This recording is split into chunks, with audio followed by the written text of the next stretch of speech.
Olá pessoal, hoje eu trouxe aqui com vocês algumas questões que eu separei para treinar ProBMap nível 1 e nível 2. A primeira questão diz o seguinte: a figura mostra o tabuleiro de um jogo em que o participante começa na casa 0. Em cada jogada, ele lança um dado com faces numeradas de 1 a 6, ou seja, um dado normal, e anda com o número de casas indicados pelo dado. Até aí tranquilo. Quando em uma jogada ele termina em uma das casas especiais em amarelo, 5, 11 e 19, ele vai imediatamente para a casa apontada pela seta. Por exemplo, se na primeira jogada o participante obter um número 5, ele vai parar na casa 13, porque aqui na casa número 5 está apontando aqui para a casa 13. Aqui a casa 11 aponta para a casa 13 e a casa 19 aponta para a casa 12. Até aí um jogo tranquilo. Na letra A, ele pergunta o seguinte: se em suas 3 primeiras jogadas o participante obtiver 6, 5 e 2, em que casa ele vai parar? Aqui a gente vai somente simular o jogo. Se ele joga o dado, estando aqui na casa 0, obter o número 6, então ele parou aqui nessa casa.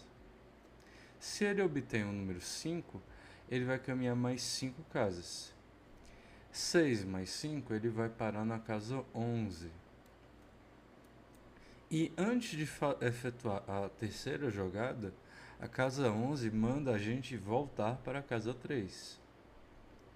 E aí sim a gente pode fazer a nova jogada. A nova jogada é tirar o 2. Do 3, tirou um 2, ele vai para a casa 5. Na casa 5, ele obriga a gente a ir para a casa de número 13. E aí encerrou essas 3 jogadas. Então, a resposta do item A é 13. Vamos agora para o item B. O item B é o seguinte: descreva uma maneira de chegar à casa 25 em apenas 4 jogadas. Então a gente quer chegar nessa casa aqui pintada de vermelho. Então tá. Então, de certa maneira, a gente tem que acelerar. Se não tivesse essas setas fazendo o jogador pular casas ou voltar, o máximo que a gente conseguiria era tirar em 4 dados o número 6 e chegar na 24. Ou seja, a gente vai ter que apelar para alguma casa para avançar. A única casa que faz a gente avançar é a casa de número 5. Então, é sugerido que a primeira jogada ela seja um valor 5. Quando ele joga 5, o jogo manda a gente ir para casa 13. Beleza, então agora a gente vai trabalhar como se estivéssemos na casa 13. Da 13 para chegar na 25 faltam 12. E eu tenho mais 3 jogadas. Só que o que acontece? Se eu acelerar aqui e tirar um 6, 13 mais 6 eu paro na casa 19, o que já não é interessante. Ela vai me fazer voltar. Então, não é interessante a gente tirar um 6 aqui. Então, não vamos chegar na casa 19. Mas para a gente acelerar, a gente pode chegar na casa 18, que não vai ter nenhum problema. Então, é sugerido que o próximo lançamento seja o 5. E aí a gente para na casa 18. E aqui já não vai ter mais tanto problema. 18 para 25 faltam somente 7 casas. Então a gente pode tirar 6 e 1. Ou de outra maneira, a gente pode tirar qualquer 2 números que a soma seja um 7. E que o primeiro não seja 1. Porque se for 1 a gente cai na casa 19. Então um outro exemplo seria 3 e 4, por exemplo. E aí a gente já consegue só aqui 2 jeitos de chegar na casa 25. O item C pergunta: explique por que é impossível chegar à casa 25 em apenas 3 jogadas. Perfeito. Se esse jogo ele não tivesse esses atalhos das setas, o máximo que a gente chegaria com 3 jogadas seria na casa 18. Mas ele fornece atalhos. Então, seria obrigatório a gente tomar como atalho, né, para tentar chegar o mais perto possível da 25, esse daqui. Então, para chegar em 25, a gente é forçado a que a primeira jogada seja 5, para que a gente consiga chegar na casa 13 e ficar mais perto. Da casa 13 para 25 faltam 12 casas, e eu tenho mais 2 jogadas a serem feitas. Ou seja, o único valor possível seria eu tirar 6 nos 2 dados, para essa soma ser 12. Porém, veja que se eu tiro 6, estando na casa 13, eu chego na 19, e a 19 me obriga a voltar. Ou seja, não é interessante eu tirar aqui um 6. E de qualquer outra maneira, eu nunca vou atingir o 25. Se não tivesse esse empecilho aqui, o máximo que eu chegaria era 24. Ou seja, é impossível realmente chegar na casa 25 com apenas 3 jogadas.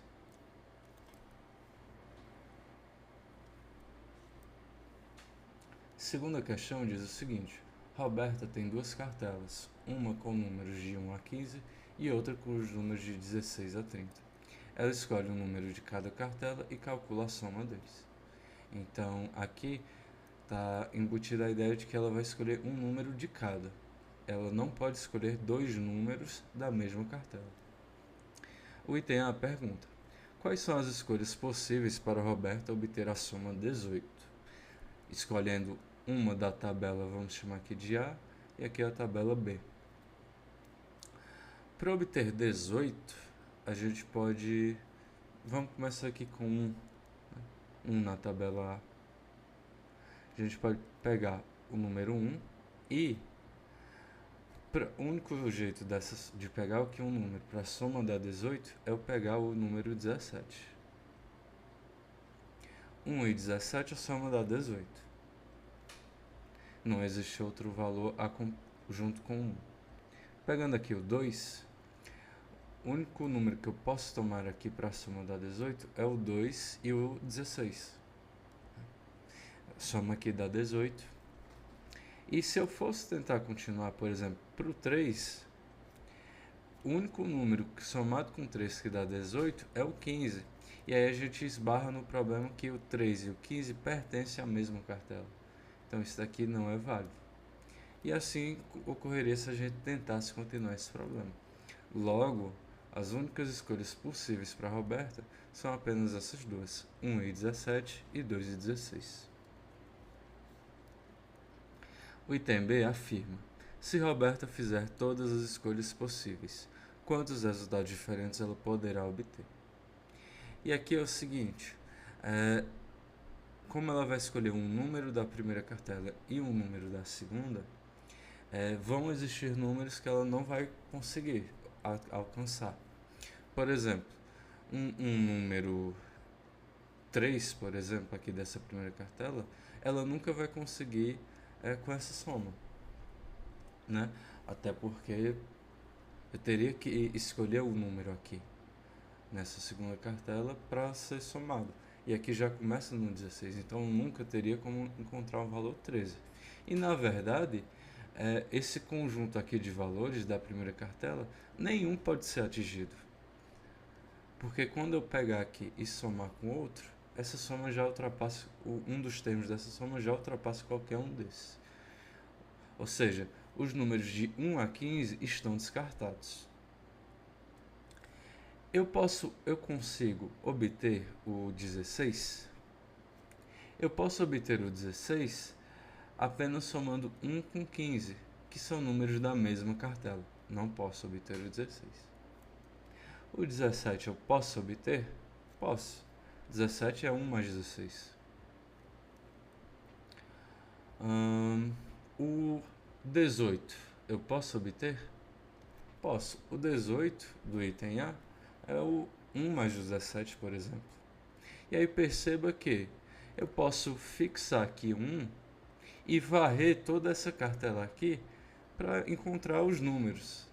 Fazer com 16, 17 já foi feito, com 18, 19, 20 até o 30. E quando eu fizer 30 mais 1, eu vou obter 31. Vou fazer aqui com 2 agora, fixando 2. 2 mais 16 é 18. Eu já contei. 2 mais 17 daria 19. Só que aqui, o 19 ele foi obtido quando a gente fez 1 mais 18. Então aconteceu de novo. E na verdade isso aí vai acontecer até a gente chegar aqui no 29. E aí o valor diferente que vai aparecer vai ser o 2 e o 30, que a soma vai dar 32. Fazendo isso para o 3, o raciocínio é análogo. O único número diferente que vai aparecer vai ser o 33. E partindo desse raciocínio, o maior número que você vai obter vai ser quando você pegar o 15 e o 30, que vai ser o 45. Logo, a total de escolhas possíveis vai ser dado por todos esses números aqui, do 17 e o 45 inclusive. E aí a gente pode fazer 45 menos 17 mais 1 para descobrir o total de números. Aqui vai ficar 45 menos 17, vai ficar 28, mais 1, 29. Ou seja, são 29 números.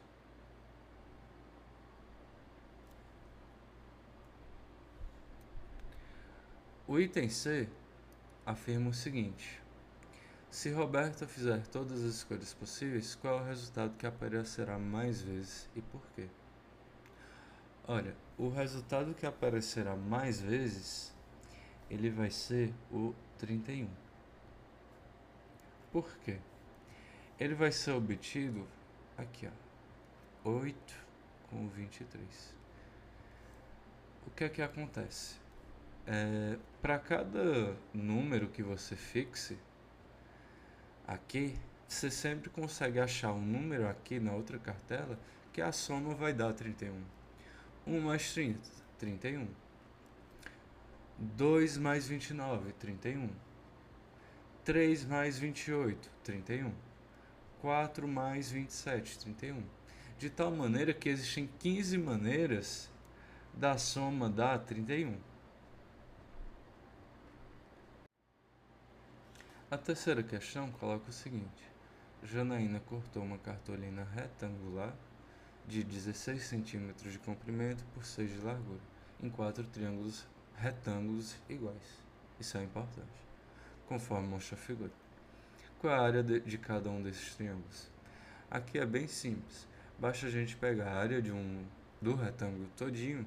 Como os 4 triângulos são iguais, a gente vai pegar a área e dividir por 4. A área desse retângulo é base vezes altura, então a área aqui vai ser 6 vezes 16, que nos dá pra gente 96. Isso é a área do retângulo todinho. E a gente vai pegar esses 96 e dividir por 4 para dar a área de cada um dos retângulos. 96 dividido para 4 vai dar 2 aqui, com 16 por 4, 4. 24 centímetros quadrados de área. O item B coloca o seguinte: em seguida, Janaína usou os 4 triângulos para montar um quadrado com um buraco no seu interior, conforme mostrado na figura. Qual é a área desse buraco? Olha, aqui a gente tem o seguinte: quando esse retângulo original ele foi cortado na metade, esse tamanho aqui ele passa a ser de 8. Então, é um triângulo com lados 6 e 8. O lado menor 6, o segundo do meio, pelo menos, vai ser 8. O maior vai ser esse daqui pontilhado, que por sinal é a hipotenusa do triângulo retângulo. Então, dito isso, a gente percebe aqui, fixando um retângulo aqui na figura que ela fez, a gente tem aqui o ângulo reto, e entre esse lado e esse lado, a gente consegue observar que o segundo é menor que o primeiro. Então aqui, esse daqui vai medir 6. E esse daqui todinho ele mede 8. E agora perceba agora aqui, nesse triângulo. Esse pedacinho mede 6 e esse todinho aqui vai medir 8. Agora, olha para cá. Perceba que o seguinte,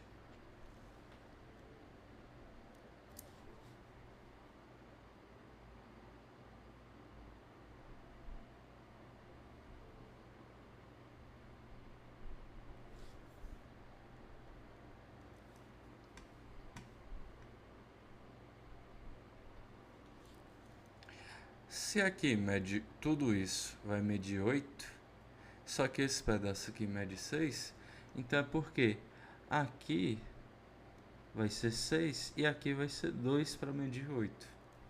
E esse raciocínio se estende para todo o restante da figura.